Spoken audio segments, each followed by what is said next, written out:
friends, welcome back to my YouTube channel, Designer Secrets, Tips, Tricks, and Hacks. My name is Lori, and today we're going to be talking about furniture refinishing hacks.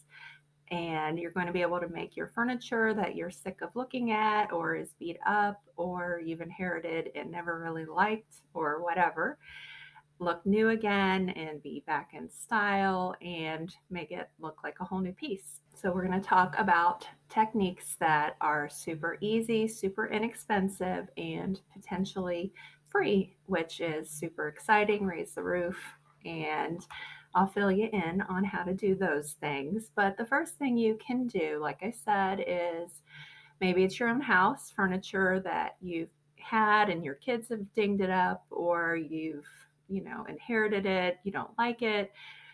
Maybe grandma, mom downloaded some things to you. So those are perfect pieces. Other things you can do are go to thrift stores, Goodwill, yard sales, places like that. Even driving around on trash night, you'll be shocked at what people throw away. And I know that's probably not for everybody, but I've done it. I'm not going to be too proud to say that. So, anyhow, the most important thing is that it is a good quality piece, or at least decent quality, and able to be fixed if there's something wrong with it. And sturdy, and maybe it has some good lines, and you can see some potential.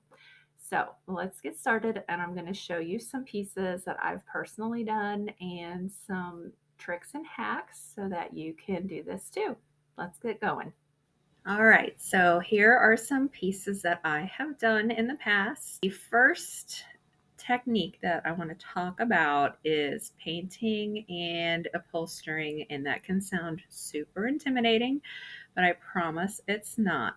So on the upper left, you can see I bought some chairs at auction at an estate sale, and they're in excellent shape, just not my style and probably not a lot of people's style. So I decided to paint them white because that's a really easy way to freshen up a piece of furniture and give it new life.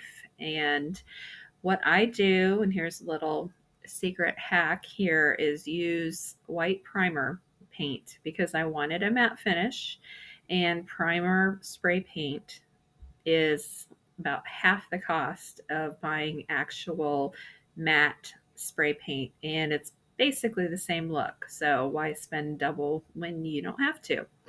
So you can spray paint all the woodwork, and I didn't worry about getting anything on the upholstery because I was going to cover it anyway. And I actually bought a painter's drop cloth at Lowe's, which is super, super cheap, and it's huge, and cut it out to fit the sizes of the back of the chair and the seat, and got out my staple guns the drop cloth over top of the existing upholstery because, again, it was in great shape, and bought some sisal rope trim and got out my hot glue gun and covered up the staples with the trim. And as you can kind of see on the after picture below, tucking the corners can be a bit tricky depending on how tight the radius is. But if you gather the fabric and gather a little more staple, just kind of play around with it, but you can still get a clean look. So that was super easy. Actually, no, I didn't purchase a stencil on this one. I downloaded something from the internet. I printed it out. You can mirror image it if you do it in a Word document, and printed it. You trace over the image with like a charcoal pencil or something that if you trace over it and press it against the upholstery, it'll show the detailing, and traced over it with a Sharpie, actually. It was just a black Sharpie, and it was super simple, and it gave these pieces a nice, fresh look. The top middle picture was a small rocking chair that I thought was super cute. Had a great back, love that fiddle back line, and the caning on the seat was in pretty bad shape. And bought a piece of foam at Hobby Lobby or any kind of a fabric store. You can buy a piece of foam. And I bought a fabric remnant to cover the seat with. And it was super easy. I painted it with black satin spray paint, and I think I had it left over from another project. This was small, it didn't take a lot. Usually it requires 2 coats. And cut the foam to the size of the seat, staple gunned the fabric onto the chair frame with the foam. Once you flip it upside down, it's open on the bottom, so you have free reign to staple gun away, and voila, you have a nicely refinished furniture piece. On the top right, it was a really cool chair. Again, I bought it at auction. It was at an estate sale again, but I absolutely loved the detailing on that back. It was pretty scuffed up and dinged up in the upholstery. I don't have a before of this one.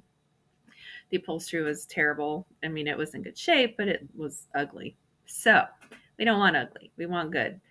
So again, I got out my handy white primer, spray painted it 2 coats. I actually had a single curtain panel because when I go out shopping, occasionally I'll look in the clearance bins, and most people don't buy just one curtain panel. So if they have one left over, they mark it down to like $5, and it is perfect for use in upholstery. So again, I took the seat off. You just flip the chair over. There's 4 screws. Unscrew the seat, lay it down on top of the upholstery, wrap the upholstery under the bottom, staple gun it, pop it back on the chair, screw it back on. You're done. And it has a fantastic new look.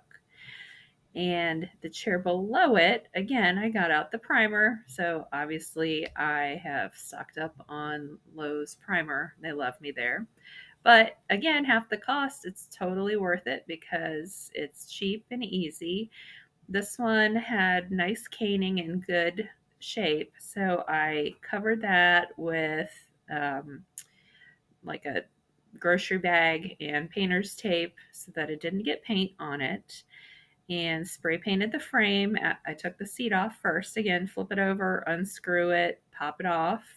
You have nothing you got to worry about except for covering anything that you don't want painted, like this caning, for instance. And then I had a shower curtain that I was potentially going to use in my house, but decided I was going a different direction. So instead of getting rid of it or returning it, I was like, I will still love the pattern. I'm going to use it as a seat upholstery. So again, super cheap. And I had pretty much, I think, everything I needed already. So I didn't have to spend anything to refinish this piece. And on the next picture page, I think that was a show in the 80s, picture pages. But anyway, that tells you how old I am. So there are some cool alternative finishes that you can do. On the top left, I found this really cool drop leaf table. It had some chunks missing out of it on the top. And actually, those rolled feet were missing a little bit of the detailing. So another thing you can buy is Bondo. And you basically build up something like these chips in the table to flush and let it dry, sand it down. And then when you paint over it, you cannot tell that there was ever anything missing. And the nice thing about Bondo, it's almost like playing with Play-Doh because I flipped the table over, applied some Bondo, used a little putty knife, and created that rolled feature that was missing on one of the feet. And it looked like nothing had ever gone missing. You just let it dry, you sculpture it into whatever shape you want, let it dry, sand it down, boom, you're done, and you're ready for paint. So I got some chalkboard paint, which they have it in a can, but they also have chalkboard spray paint, and I'm all about spray paint. So, and side note, do it outside or somewhere well ventilated because I don't want anybody passing out from the fumes. I'd feel really bad for you. So go outside or open doors and windows while you're spray painting. And don't forget there's overspray. So you don't want anything else around it because you might have little speckles of spray paint on things you don't want to have speckles of spray paint on. So I painted the top with a chalkboard paint and I painted the base a light blue green color, just because I thought it would be a pretty accent against that black chalkboard paint. And again, I just, in my Word document, typed welcome friends in a font that I liked, printed it out backward. You trace over it with chalk on the front side, flip it over, and then push with a pencil onto the lettering, and you basically will have a perfect font in chalk on that table or whatever it is you're finishing, which people are like, oh my gosh, your handwriting is beautiful. How do you do that? And I'm like, I don't know. It's just years of practice. I'm just that good. So you don't have to tell all your secrets. And in the middle, it was just a nice little wall cabinet and something where you can hang. It has a little rod at the bottom. So I got out my chalkboard spray paint again and painted it. And then I decided, no, I don't want it all black. So I had some leftover wall paint from some project I did in my house at some point because I keep all my cans of used paint. You just never know. And painted the exterior portion, and then again with printing out a decorative stencil online that I found, and lime wash. I love lime wash. These two pieces were a like a pecan colored stain, and it was fine. There was nothing really wrong with it. I just didn't like the color. So you buy lime wash. It's in a little canister, again at Lowe's. And I keep saying Lowe's, but that's because it's like 5 miles from my house. So you can go anywhere you want to get these things. And you basically brush it on however thick you want, let it sit for a minute, and then wipe it off. So you still get some of the original stain color coming through. You can sand it some, however distressed you want it to look, but it brings out the graining. So it's not like paint where it covers over it, but it just gives it this nice kind of a rustic finish. So lime wash is an awesome way to update a piece of furniture that maybe you don't like the wood tone. And this is my all time favorite thing that most people don't realize you can do. And you can paint your fabric. So maybe you have a piece that the upholstery is in great shape and there's no tears, no issues, but you just absolutely hate the color or pattern or whatever it is.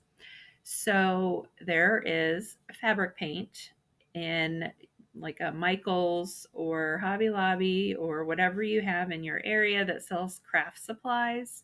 You it's in the paint section, but maybe you just ask somebody so you don't wander around forever looking. But the nice thing about it is you can do it in as many coats as you want, so you can get as opaque as you want and still maintain a little bit of the texture of the fabric. So we'd already seen this chair on the lime wash pictures, but I also painted the seat because it was in great condition. It had a neat little diamond pattern to it, but I think it was some just absolutely hideous color. I don't remember now. But I just got out a paintbrush and my paint. It literally, you just brush it on like you're an artist and you're painting a canvas. And again, you might do 1 or 2 coats, maybe 3, just depending on the color of paint you're using. So on the wingback chair, love the lines. Got it in an estate sale. It was a really, really good quality piece. It had some super cool detailing on the frame. So I painted it again. You can't really tell on the picture that I have here, but I also did kind of a black glaze to bring out the detailing on top of the white chalk paint and got my gray fabric paint. And I love that the leaf pattern still shows, but it's not that busy beige, black, whatever else it had in it color palette.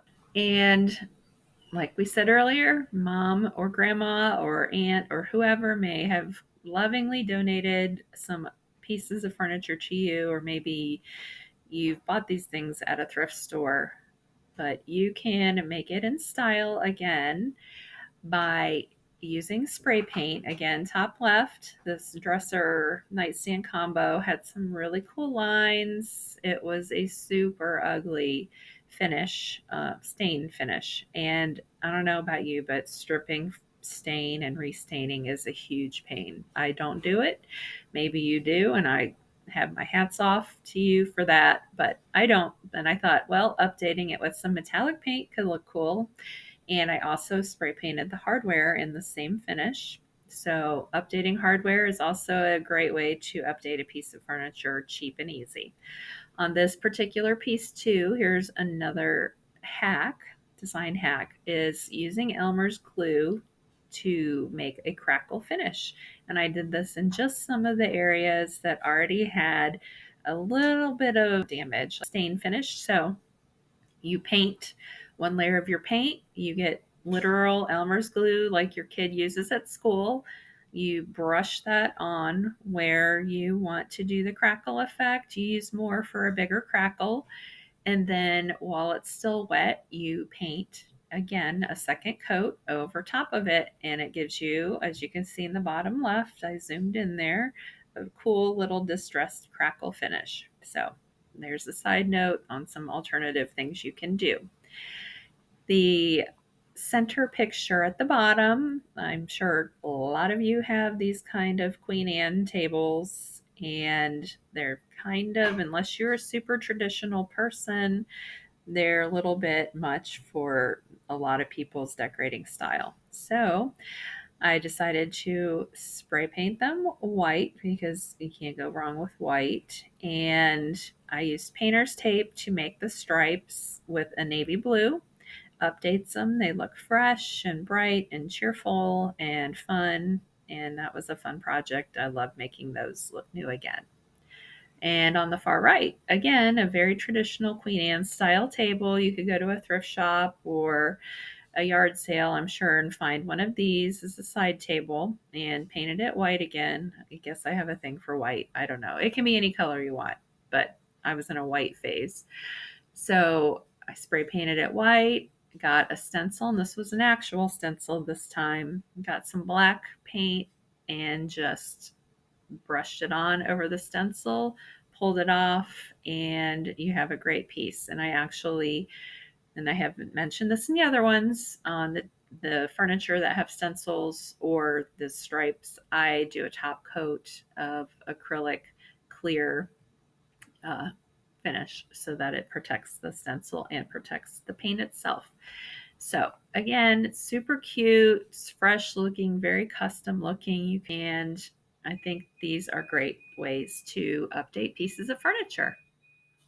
So I'm sure you learned a lot. It's pretty cool, some of the things that you can do that you really probably haven't thought about to give your furniture a fresh new look. And it's pretty easy, I promise. Maybe start small, just pick a little piece of furniture to try so you're not intimidated by something overwhelming and crazily intricate. But I have utmost faith that you can get this done, and it's going to be exciting for you, just like it is for me every time to make a piece new again. And in the next video, I'm going to do the same thing but talk about accessories for the house. So you'll have to tune in for that one next week. And as always, please like and subscribe to my channel. And you hopefully are going to be learning a lot. Well, actually, I know you'll be learning a lot. So please like, subscribe, and share. And I will see you next time. Have a great day.